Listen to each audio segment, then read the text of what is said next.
Hey les bambins, j'espère que vous allez bien, en tout cas moi ça va nickel. On se retrouve aujourd'hui pour une nouvelle vidéo sur les matchs préparatifs à l'Euro 2021. Alors c'est plus l'Euro Espoir, hein, car j'ai fait une vidéo il y a très peu de temps là sur les quarts de finale de l'Euro 2021 Espoir. Là c'est l'Euro 2021 des sélections donc principales.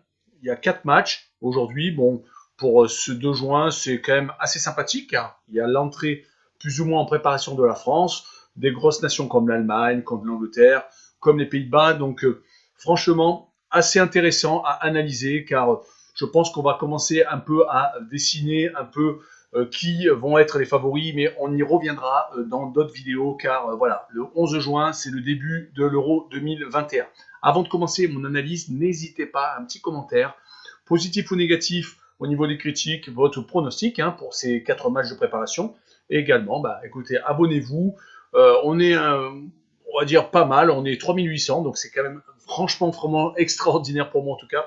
Et un petit pouce pour valider la vidéo. N'hésitez pas à référencer ma vidéo pour qu'on soit de plus en plus nombreux à regarder donc mes analyses. Les matchs que je vous propose donc sur cette vidéo sont Pays-Bas contre Écosse, Angleterre contre Autriche, Allemagne contre Danemark, très très beau match je pense pour moi, et France contre Pays de Galles. Voilà, le match que j'attaque dans cette vidéo, c'est les Pays-Bas contre l'Écosse. Les Hollandais sont sur 5 victoires sur les 11 derniers matchs. C'est assez moyen. On les voyait vraiment monter en puissance avec leur très belle Ligue des Nations, la dernière édition, car bon, voilà, là il y a une nouvelle édition où ça se passe un peu moins bien, hein, malheureusement pour eux. Ils ont quand même perdu leur fer de lance derrière, Van Dijk, qui s'est blessé en début de saison avec Liverpool et qui malheureusement a annoncé il n'y a pas longtemps son forfait. À moins extrême surprise, on ne sait pas, hein, il peut y avoir tout à coup son corps qui lui dit si je peux jouer, mais malheureusement voilà, ça va être un gros point noir pour les Pays-Bas, car c'est vraiment leur très très bon joueur derrière. Ils n'ont pas vraiment réussi à retrouver une assise défensive qui leur permet d'être ultra dangereux. C'est une équipe tout de même qui peut accrocher l'Italie, qui peut accrocher l'Espagne. Donc c'est quand même une équipe qui ne sera pas ridicule à l'Euro, hein, loin de là. Je pense même qu'ils ils feront partie des outsiders. Il faudra vraiment compter sur eux. Mais voilà, c'est une équipe qui a quand même pris 4 buts contre la Turquie récemment. Donc voilà, c'est assez, on va dire, moyen pour une équipe du calibre des Pays-Bas. Là, ils jouent contre l'Écosse, qui est sur 4 matchs sans victoire à l'extérieur, hein, qui a perdu en Slovaquie, qui a perdu en Israël, qui a refait match nul contre l'Israël. Bon, après, comme il y a eu plusieurs compétitions, la Ligue des Nations, les éliminatoires de la Coupe du Monde, voilà, donc les équipes se rencontrent assez souvent. Moi, sur ce match, je vois une victoire des Pays-Bas 2 buts à 0 et je vois le moins de 3,5 buts sur le match. Passons à l'Angleterre contre l'Autriche. Les Anglais sont sur 4 victoires consécutives depuis leur défaite contre la Belgique. Ils avaient réussi quand même l'exploit. Certes, là, ils avaient perdu contre la Belgique en Belgique, mais ils avaient quand même réussi l'exploit de battre les Belges, car battre les Belges, c'est un exploit. On a beau le dire ce qu'on veut, c'est quand même les numéros 1 mondiaux. Mais à domicile, les Anglais sont très très solides. C'est 6 victoires et une défaite. La défaite, c'était contre le Danemark.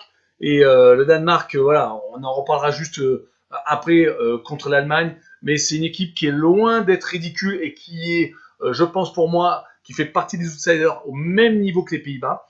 Voilà, les Anglais, c'est 2 défaites sur les 11 derniers matchs. Donc, défaite contre la Belgique, défaite contre le Danemark. Bon, à domicile, quand même, théoriquement, ils rigolent jamais trop. Hein.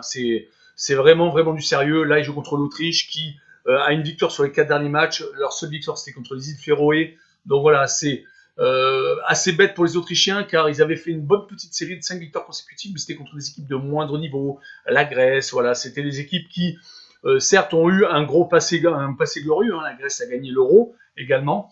Mais c'était au Portugal, hein, rappelez-vous, ils avaient battu la France, entre autres.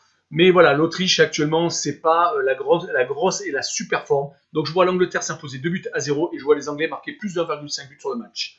Passons à l'Allemagne contre le Danemark. Voilà, deux équipes où il y a beaucoup de choses à dire dessus. L'Allemagne, voilà, ils vont changer de sélectionneur après l'Euro. Joachim Löw va partir, ça va être bon, maintenant l'ancien entraîneur du Bayern de Munich. J'ai du mal à retenir son nom à chaque fois, donc c'est pour ça que je ne vais pas me prononcer sur son nom. Donc ça va être un peu un changement total de méthode. Sur cet Euro-là, ils se préparent d'une façon assez moyenne. Ils viennent de perdre contre la Macédoine du Nord à domicile 2 buts à 1. C'est vraiment pas extraordinaire. même sur les 11 derniers matchs, le bilan est quand même franchement pourri pour une équipe de ce calibre-là. 5 victoires, 4 nuls et 2 défaites. Quand même 2 défaites. Hein. C'est une équipe qui a tendance à quand même faire pas mal de contre-performances à domicile. Ils avaient réussi à faire 3-3 contre la Suisse, 3-3 contre la Turquie. Donc voilà, ils ont pris 10 buts sur les 7 matchs qu'ils ont réalisés donc, à domicile. Sur les 7 derniers matchs, donc 10 buts encaissés, c'est quand même pas extraordinaire. C'est une équipe qui prend beaucoup de buts quand même. Là, ils jouent contre les Danois. Les Danois ont perdu 2 matchs sur les 11 derniers matchs. C'était à chaque fois contre la Belgique. Sinon, ils ont réussi à s'imposer en Angleterre et à faire 0-0 chez eux contre l'Angleterre. Donc, franchement, les Danois, il faut vraiment compter dessus. Surtout qu'ils ont fait 8 clean sheets sur les 11 derniers matchs. Ils ont réussi, d'ailleurs, ça c'est pour, on va dire, la forme du moment, sur les 3 derniers matchs qu'ils ont disputés. Donc, juste avant on va dire pendant la dernière trêve internationale, car depuis les championnats européens ont carburé pour finir la saison avant l'Euro. C'est 14 buts marqués en 3 matchs. Donc vraiment, l'attaque tourne à plein régime et en plus, ils ont tendance à pas prendre beaucoup de buts, donc comme je vous dis, 8 clean sheets. Donc sur ce match-là, je vois quand même les Allemands marquer un but quand même, et je vois aussi les Danois en marquer un. Donc je vois le 1 but partout, donc les deux équipes seront sans doute en train de faire des turnovers, car il faut faire une répétition générale. Je vois mal les deux équipes mettre leur équipe type d'entrée de jeu. Donc je vois le 1 but partout et je vois le home no bet, donc le nul remboursé, 6 victoires de l'Allemagne. Finissons avec la France contre le Pays de Galles. Voilà, ça c'est le match qui nous intéresse. Je vais commencer par le Pays de Galles, pour une fois n'est pas coutume. Les Gallois ne perdent pas beaucoup quand même. Sur les 11 derniers matchs, ils n'ont perdu que 2 fois. Ils ont fait que 8 clean sheets sur 11 derniers matchs, un peu comme les Danois. C'est une équipe qui est très sérieuse, qui a tout de même, par contre, perdu quand elle joue contre les gros. Elle a perdu en Angleterre et elle a perdu en Belgique. Donc c'est une équipe qui est très solide quand des équipes de son niveau, voire des équipes, on va dire, un petit peu au-dessus, mais pas trop, parce que l'Angleterre et la Belgique, je pense, sont au-dessus. C'est une équipe qui a quand même Gareth Bale, le fer de lance de Tottenham, maintenant qu'il y a Tottenham. Donc ils sont capables de pas mal de choses. Ils sont très très solides à domicile, où ils n'ont pris qu'un but sur les 6 derniers matchs, mais bon, là ils se déplacent en France. Les Français de leur côté, retour de Benzema.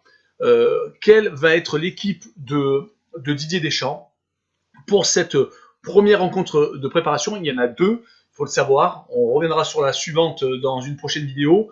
Mais je pense qu'il va peut-être associer le trident, voire le quatuor offensif avec Mbappé, Griezmann, peut-être Dembélé et Benzema. Franchement, je pense que ça va être assez sympathique. Je pense dans l'animation offensive où souvent on s'est un peu embêté avec l'équipe de France ces dernières années, même si on a été champion du monde. Mais bon, souvent les gens critiquaient que la France avait du mal à produire du jeu, c'était plus défensif.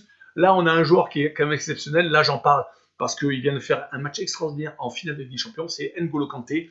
Il va vraiment falloir compter sur cet homme-là, car c'est lui qui fait rayonner l'équipe et qui permet donc à l'équipe de récupérer haut le ballon et de pouvoir après ensuite créer énormément d'occasions, car à domicile, la France a quand même pas mal de mal. Ils ont, on va dire,